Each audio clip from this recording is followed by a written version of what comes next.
Welcome home to USA Global TV and Radio, a place where dreams take flight with authentic storytelling, diverse perspectives and meaningful conversations, where global stories unite and bridges are built beyond all borders. Discover world-class education, entertainment, hope and inspiration. Together, we're building bridges worldwide. Subscribe to our channel, USA Global TV. Download our app, USA Global TV. Be our guest or join our team. Visit usaglobaltv.com. Thanks to our founder and executive producer, Dr. Jacqueline Kerbeck. Music score by Yeffy Tang from Cloud Road Music. Voiceover artist Mike Porter. Creative direction by Paul Garcia. USA Global TV and Radio. Your home for global connection. All rights reserved. This video and its contents are the exclusive property of USA Global TV and Radio. Unauthorized use, duplication or redistribution in any form is strictly prohibited.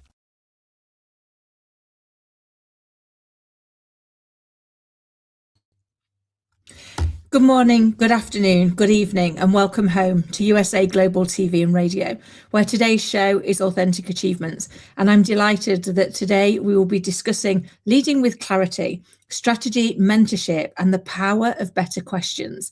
And to join me in the dialogue of how we bring this to life for you, I'm going to be joined by the fabulous Matt Gillis. Matt is an executive leader who helps business owners and organizations streamline, easy for me to say, operations, maximize financial performance, and develop stronger leaders so they can achieve sustainable growth. Matt, please join us.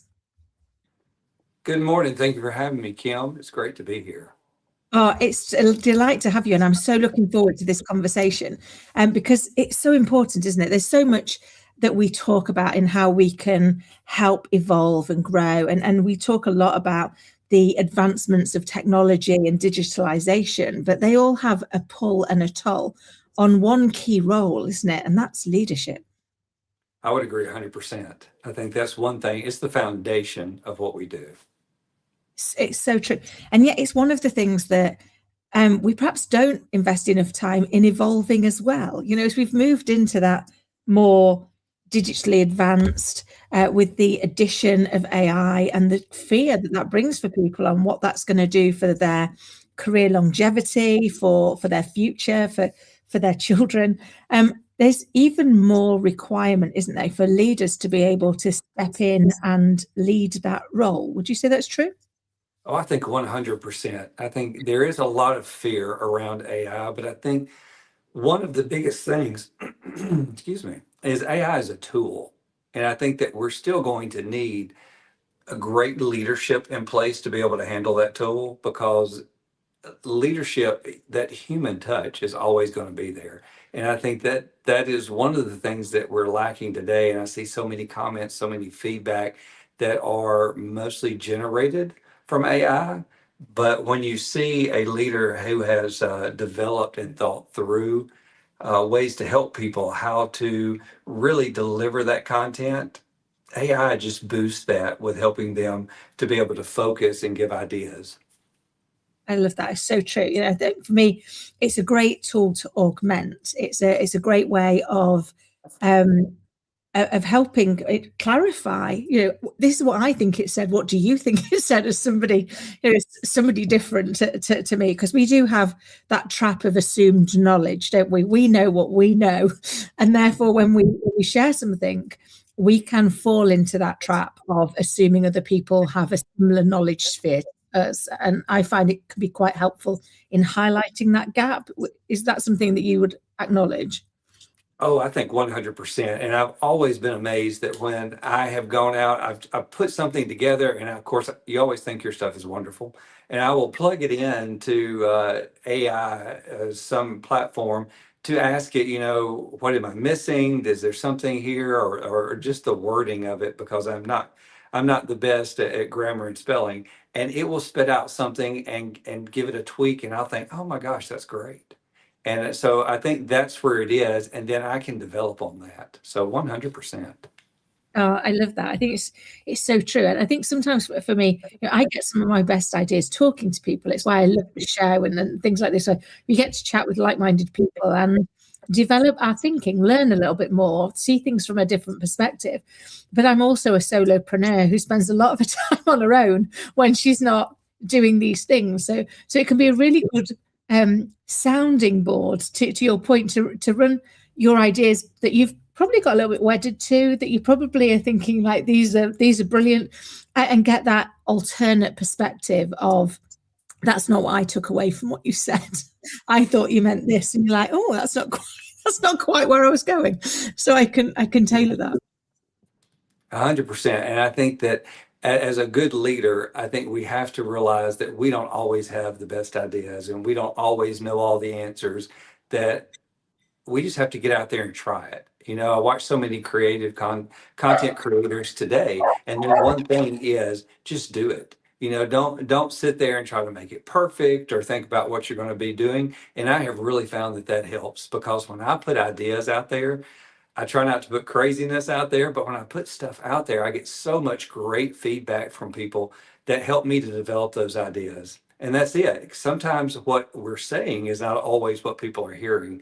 So to be open to that and to go back and say, hey, I realize where you're coming from, and that's not exactly what I meant. Or you may even get an idea and say, hey, that's better than what I thought. I love that, because it's all about how we advance the conversation, isn't it? How we continue the debate. And like you said, you know, often as leaders, we can fall into the trap of feeling like we have to know all the answers. And yet, as the show title talks about, one of the greatest things for leaders to learn is to understand the power of better questions. Because actually, if we get really good at asking good questions and we've surrounded ourselves with good people, then collectively we're going to end up with much better answers, aren't we? So how do people start to get into that realm of asking better questions instead of being stuck in the realm of needing to know all the answers? I think it's just like with building your muscles, working out. You just have to get used to it and keep doing it. Be willing to fail at it, because you're not always going to have the right questions. But it really comes down to listening to what people are saying, active listening, and not just listening to respond is what we tend as humans to fall into, but actively listening to what people are saying and picking up on it and just asking that back to people.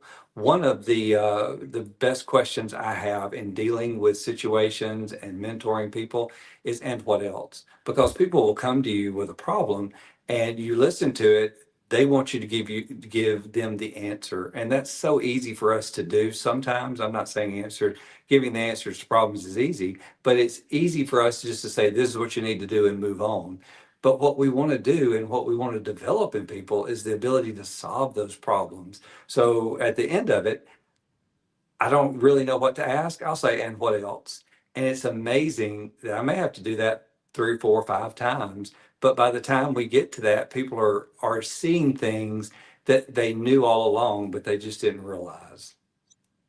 That is so true. Yeah, I see that so often, because the challenge that they've often got is they're so blinded by the initial problem, that everything else is hidden slightly behind it. And once that first problem has been resolved, or there's a path to resolving it, then actually when you ask that question, and what else, they can see the bits that have been hiding in plain sight, that are those, oh, well, actually, well, if that bit was fixed, there's this and there's this. And I think there's, you're right, sometimes people do want the problem solving, and sometimes they just want to sit with you whilst they voice the problem and work it through for themselves, don't they? That's so true. And I think that you get into that. And one of the great things about it is the first, what else? They may say, oh, this is the problem. But by the time you get to the fifth, it's something that they didn't even realize that really is the root of the problem that they need to solve. And I think that we as humans, that's what we need. We just want someone to talk to, someone to be able to voice it. And so many times, and people get me on social media for saying this, they're not real. If you're not a real leader, you're managing or a boss, you just come in and you may ask a question, but then you're just going to give this is what you need to go do and go do it. And that's not, again, really helping the person at all. We have to develop our leadership, and it happens over time. Yeah. It does. It's an iterative process, isn't it? And I'm of the belief that every single one of us is a leader in some way, because we're all leading our own life, and we have to make those decisions, and we have to take risk assessments, and we have to edge our bets on where we want to go. And yet we hold leadership skills off for somebody who has that in their title, as opposed to someone who has that just because, as an everyday human being, that's what we're doing. We're leading our life. And so if we can develop that thinking, that ability to problem solve, that ability to sit with a problem, and to your earlier point, often we wait for perfection, and yet progression beats perfection every time. Because once we do it, we can, sometimes it goes well, in which case great, sometimes it doesn't go well, but we can see what didn't work and we can try again. So it's more in the iteration, isn't it? That is it. And you can't look at it as failure. I mean, that's the first thing that people have to get out of their minds. Every time that you do something and it may not be great, you're learning from that and are able to do it better the next time. Because you can go look at some of my social media and stuff out there, and especially in the beginning, and even now, I'll put stuff up and I'll think, well, that's just bad. I'll put it up anyway, and it will get more interaction than anything else I've done. So you never know what's going to connect with people. So It's so true. And it's I was reading, there was a study, and forgive me, I can't remember if it was by Stanford or Harvard, but they did a study into people's development over time, and they split these two groups of people who had got similar backgrounds, similar experience, similar all attributes, as much as they could be. They were like groups, and one group got praised for success. So every time something went well, they got praised, they got cheered on. That was a good thing. And the other group got praised for trying. So they got praised for giving it a go, for keep trying, even if it went hideously wrong. The fact that they tried was enough. And over time, it was proven that the group that got praised for success only ended up underperforming the other group, because they became fearful of doing anything that they couldn't guarantee they were going to be successful for, because their identity had now been aligned to a successful outcome only. Whereas the group that were praised for keep trying, for iterating, for constantly giving it a go, learning, iterating, and giving it another go, went on to outperform, because their identity was in giving it a go, in keep trying. And we see that so much in organizations, don't we, where we praise output instead of the willingness and the drive to keep trying. I think that is so important, because how many great ideas are left on the table because somebody just got to the point where they got the praise, and then that's it. So I think that we really have to build that mental acumen of how do we develop this? How do we keep going and making it better? Because we can't settle. I mean, that's just it. What do you say? Absolutely. I go completely aligned on that. And it always reminds me of, I think it was Thomas Edison who said, I didn't find one way to make the light bulb. I found 10,000 ways not to make the light bulb. And I guess the reason that one always resonates is he didn't stop. It didn't matter how many times he failed.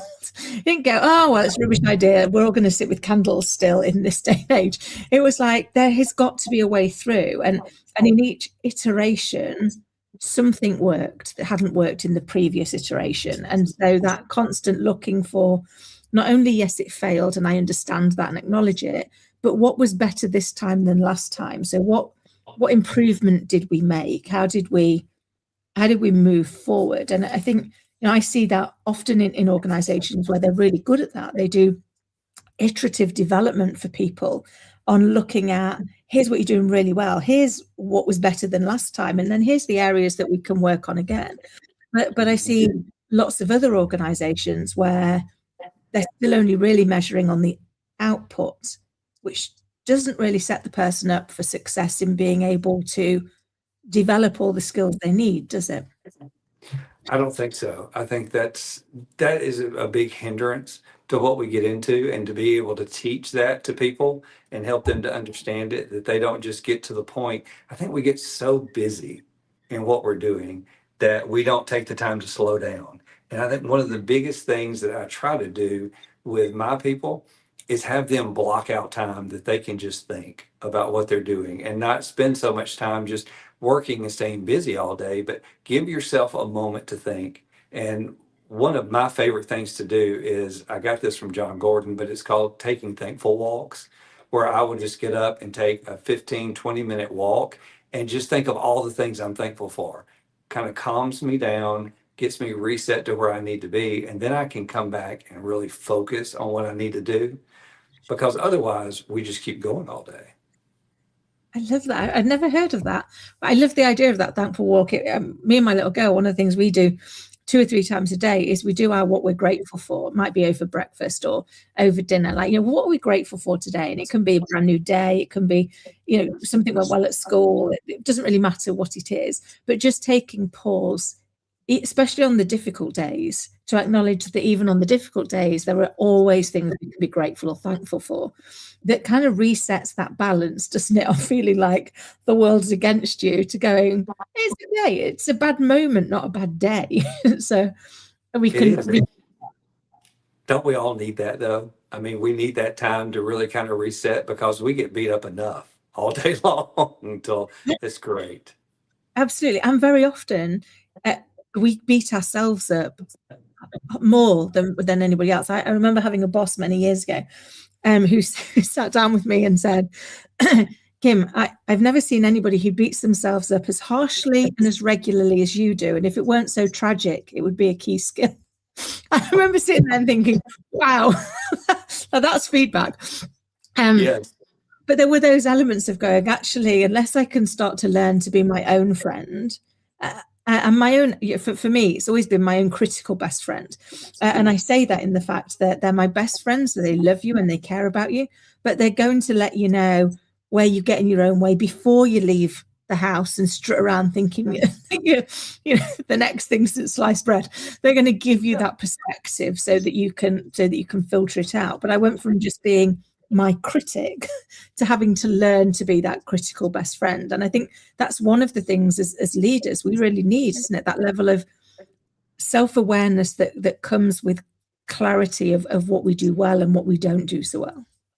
Yes, I think we've got to be our biggest cheerleader, because we really need that. But in the same sense as that, like you're saying, we have to give ourselves that critical feedback and be truthful. And I always say, what is the actual truth when you're dealing with a situation? Because a lot of the times we want to tell us or tell ourselves a truth that's not really there. We get anxious, we get worried, and we start all these what ifs. But we really have to draw that back and really focus on what is the absolute truth about the situation.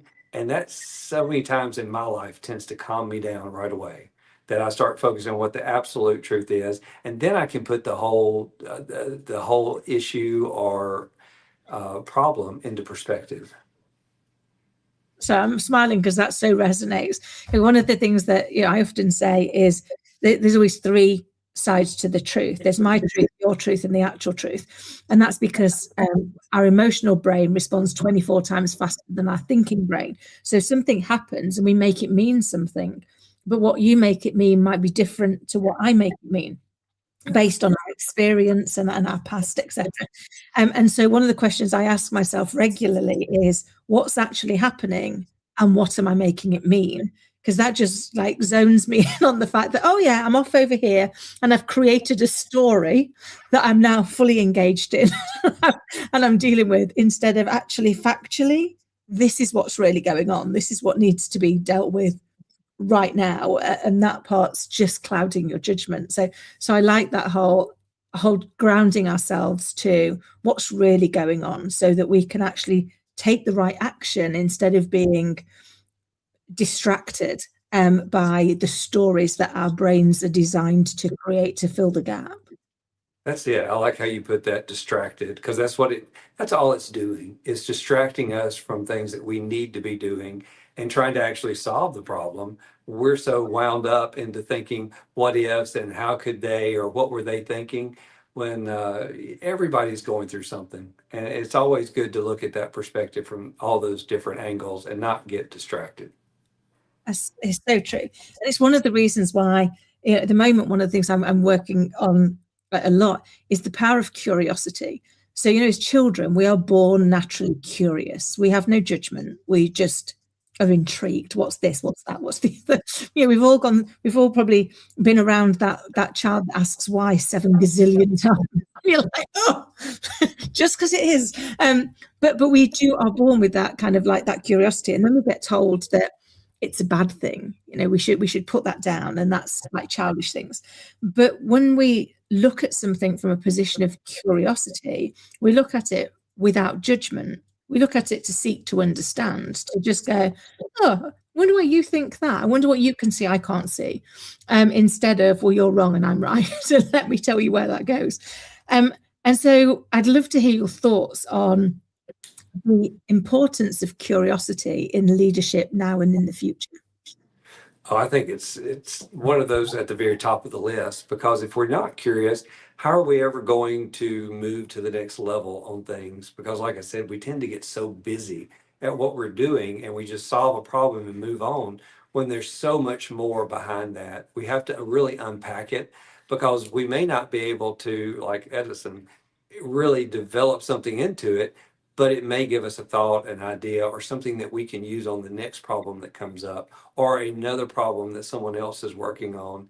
And I like what you said about judgment there and judging what's going on. And I have a great definition. I heard this years ago. The difference in judgment and love is judgment tells somebody they're doing something wrong and does nothing to help them, whereas love will tell somebody they're doing something wrong, but then come along beside them and try to fix it. And I think that's where that curiosity comes in. We have to really, uh, like a better way to put it is love our people and really come alongside of them, and not just look at it as you're doing this wrong, but that you're doing, yes, you are doing it in a way that's probably not right, but let me see if we can help you fix it, or how can we make this situation better, and breed that curiosity in other people. That is so true, and yeah, it really resonates with me that we need to come from a position of love and care, because people are trusting us with their career, with who they are, with kind of how they attach themselves. And I think, for me, I remember many years ago, and again, I love your thoughts on this. I was sat giving somebody, actually I was in an interdisciplinary, and I was trying to explain to this person what they needed to do differently, and they were not getting it at all. Miles off. And in the end, they were like, oh, I'm just going to sign it. And I was like, no, you can't do that. You can't do that because you don't understand why you're here. And so if you sign it, in a few weeks' time, we'll be back in here. And in a few more weeks' time, you're going to have no job and you don't understand what you need to do differently. And I tried so many ways of having the conversation. And then it suddenly hit me that we were having two very different conversations. So I was talking to the person about their impact, about how it transpired in the world, what they were doing, and the impact it had on the organization and the other people. They were talking about their intention, what they were trying to achieve, what they were trying to deliver. And so we were never going to be able to have a good conversation because we were having two very different conversations. And so I tried in that moment. I was like, okay, let's scrap everything we've said. Let's start again. Let me start with what I believe is your intention. What I believe you're trying to achieve is to be a good team player, all the things that I thought the person was. And they were not, yeah, that's me. Brilliant. That's what we want you to achieve. So that's great. So we're aligned on that. Can I now let you know some of the ways where you're getting in your own way from achieving that? And they were suddenly able to be open to the feedback of the things they were doing that was misaligned. But so often we are, as leaders, having different conversations with people, aren't we? Because we've not checked where they are to check that they are able to have the conversation we want. Does that resonate? Oh, 100%. One of the best lessons, and I think you get so many business leadership lessons from outside of the business world if you just pay close enough attention. And in a newlywed class my wife and I ran one time, we got a lesson that a lot of our arguments and disagreements were related to the fact that we weren't coming at something in the same way.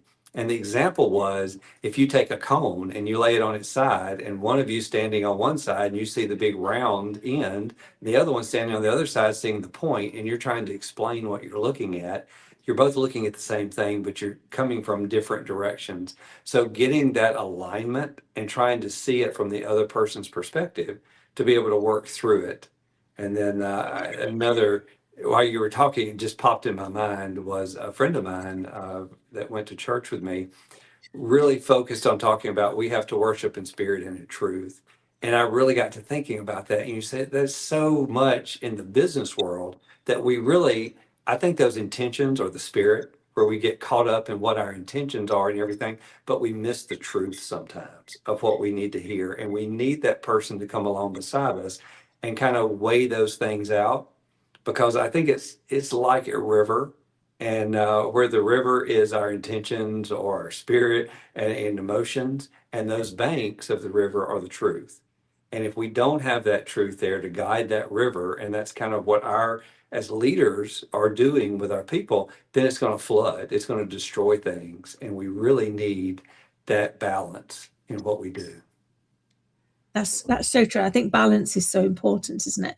And for me, whenever things go out of kilter or go up, it's because they've gone out of balance. You suddenly think, why does this all suddenly feel so heavy or so hard? And it's because you realize actually you've fallen too far down one path and not kept that balance, not kept that perspective. But one of the other things that we want to talk about on the show, because we've talked a lot about problem solving, but which is great, because the one thing we know about life is it will give us the odd problem to solve. So I mean, that's good to have as a skill, because we're going to get plenty of opportunity to use it. But actually, one of the things I'd love to talk to you about, it is kind of like that self strategy. So yeah, when we're wanting to lead with clarity, and we're wanting to lead ourselves first and then our people, because we have to do both of those. How do we start to define the strategy that we want to apply to take on both of those leadership roles in duality? I think we have to, I think you brought this up a while ago, we have to constantly be looking and evaluating ourselves every day and seeing, where am I lacking? Where do I need to strengthen what I'm doing here? And to be able to come along and build some systems in place to help our people. Because you're right, there are always going to be problems. There are always going to be things like that. But if we're not taking some time every day to be building and talking to our people outside of problems, they're going to get to the point too where they see you coming and think, oh, there's a problem. So we want to really be able to focus on how do we develop our people, and we're all busy. I think that's what I hear mostly from people I talk with and other coaches is, I'm so busy. When am I going to have time to sit down and go over the positive things or develop my people? That's when I think we have to build those in to what we're doing every day. We're in the break room, or we're in finishing up a meeting and about to leave.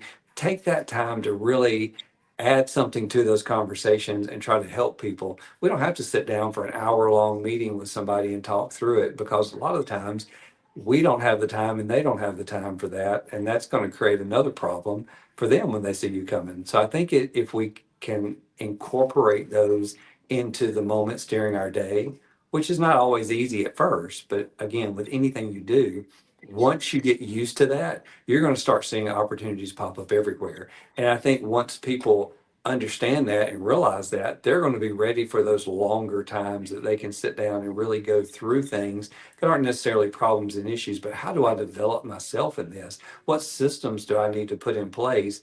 I always love to give people suggestions for books and things like that, if I remember a book I've read or something I've done that can help them, because then on their own time they can do that, and it gives us a great opportunity to discuss some of the things that they read or they may have questions on. I love that. I love a good book, and I'm dreadful for giving those as recommendations, because I think they aid a conversation, don't they? They allow you to to find a commonality and a discussion place. And I think when we've read that book that helped us, you want to be able to pass that on, don't you? You want to be able to say to somebody else, oh, do you know what? I read this the other day and I think it might be really useful, because it gave a different perspective. It allowed me to think of it in a different way. And I think your point of you're trying to find ways to bring in that thinking time, that creativity time. And often we all say, oh, I've had thinking time put in my day, but actually, was it genuinely thinking time or was it problem solving time? Because we can fall into that trap of we're natural problem solvers, and therefore as long as I solved problems today, I did some thinking, whereas it's the creative thinking that sometimes is lacking, isn't it?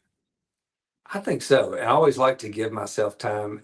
I don't necessarily think it's meditation, but time where I just clear my brain and try not to think about anything and just sit with myself for a little while. And I think that helps me get reset. And I'm not talking about an hour, whatever, but just maybe 10 minutes that I can just reset, try to clear out everything that it gives me a good starting point for creative thinking and not just like you said, problem solving, because we're wired that way, especially as leaders, to okay, always look at where's a problem, where's something I can solve. And I think more so as men too, and I know me as a husband, I love to listen to my wife, but then I try to give her, this is the solution.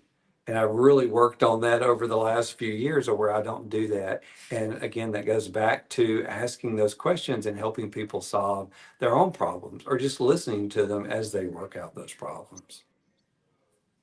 That's such a great point, because I think we can, as leaders and as people, sometimes leap into that trying to solve the problem when actually the person might not want it solving.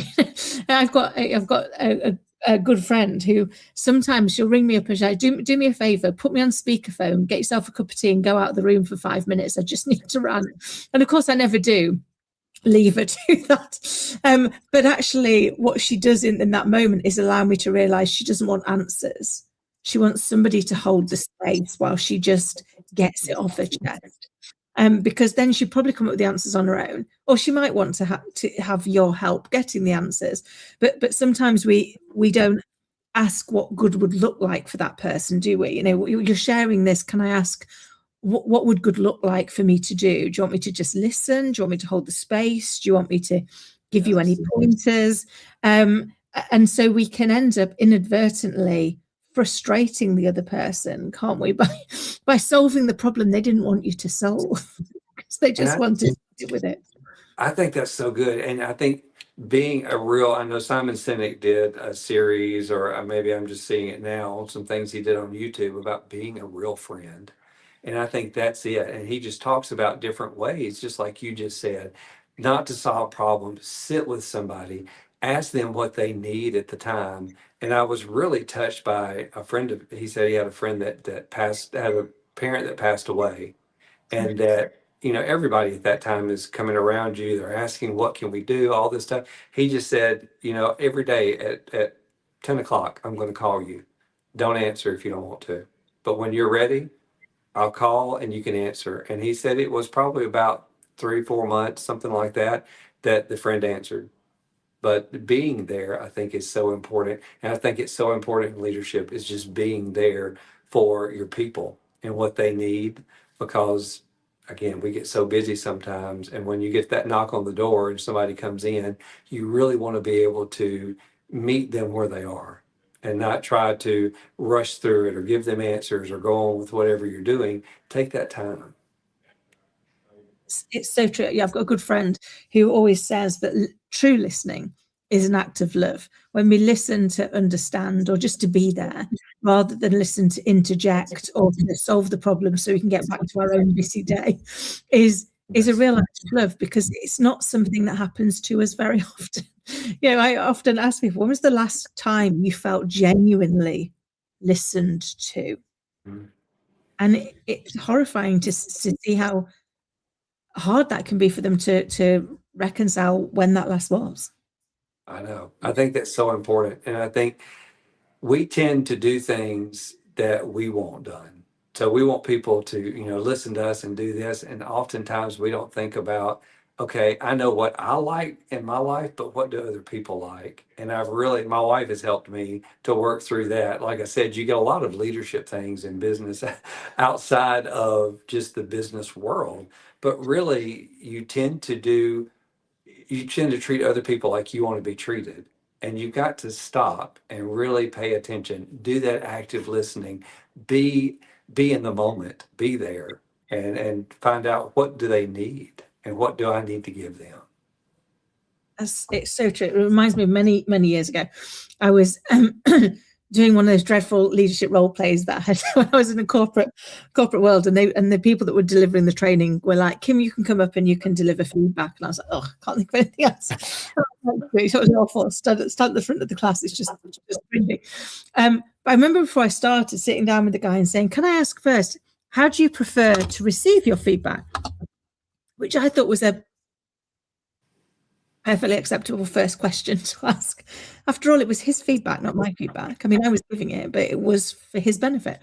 And I remember he was absolutely floored. And he said, I've been doing this for 20 years. Nobody's ever asked me that question. And I went, oh, okay. He said, what made you ask it? And I was like, well, it's your feedback. So there's no point me delivering it how I want to deliver it because it's not my feedback.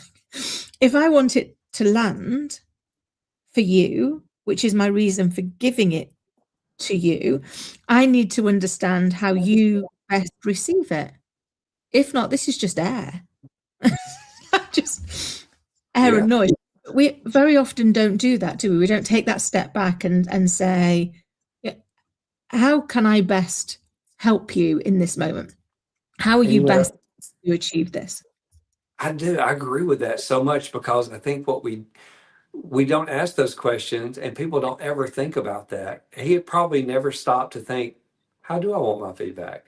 We just plunge into it or we expect people to give us what we should hear or what we want to hear, or I don't know, but stopping to ask those questions, I really think gets people to thinking. And it also builds trust and respect with people because that's what you want on your team is to really feel people to feel like they're valued. And I think that's what that did was make him feel like he was valued and really get to a point where, wow, I never thought about that like that before. Or how do I want to get my feedback or how do I want to be rewarded even, so many times, oh, let's just throw something at somebody. Yeah, somebody wants a vacation day or somebody wants this, but do we really take the time to ask them, what do you want as a reward? Yeah.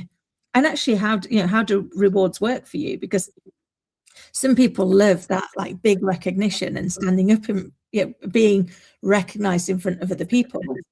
Personally, I'd rather go and hide in a cupboard than have somebody do that to me.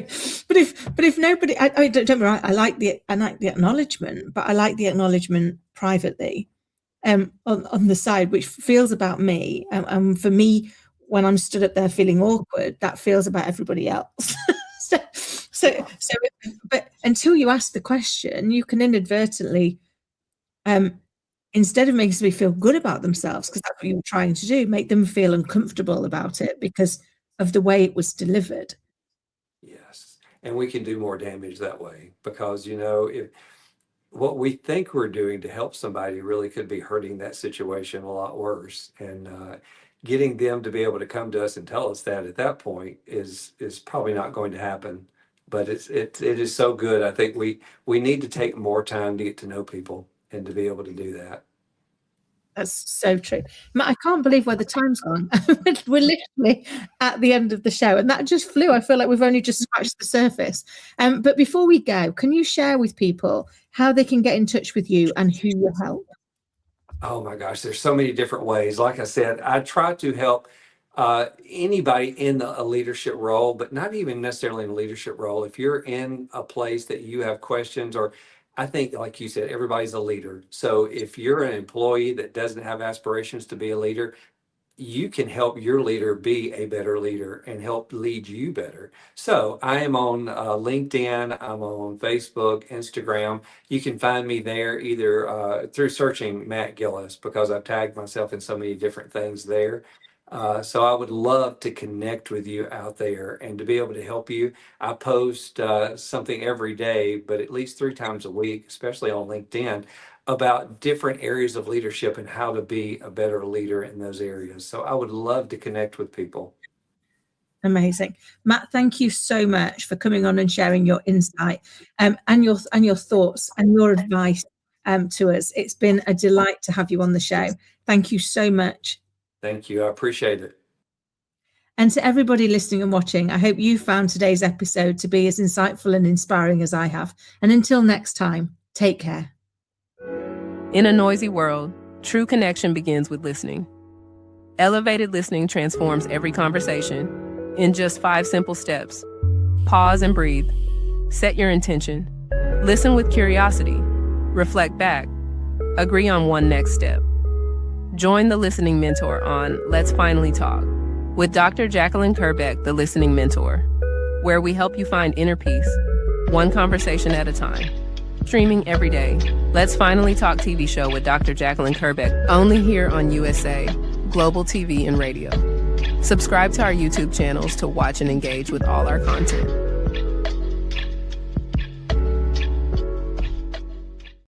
In a world craving connection, one platform dared to dream bigger. USA Global TV and Radio, a beacon for global voices, authentic storytelling, and elevated listening. Led by visionary Dr. Jacqueline Kerbeck, the journey from a spark to a global force is now captured in one inspiring book.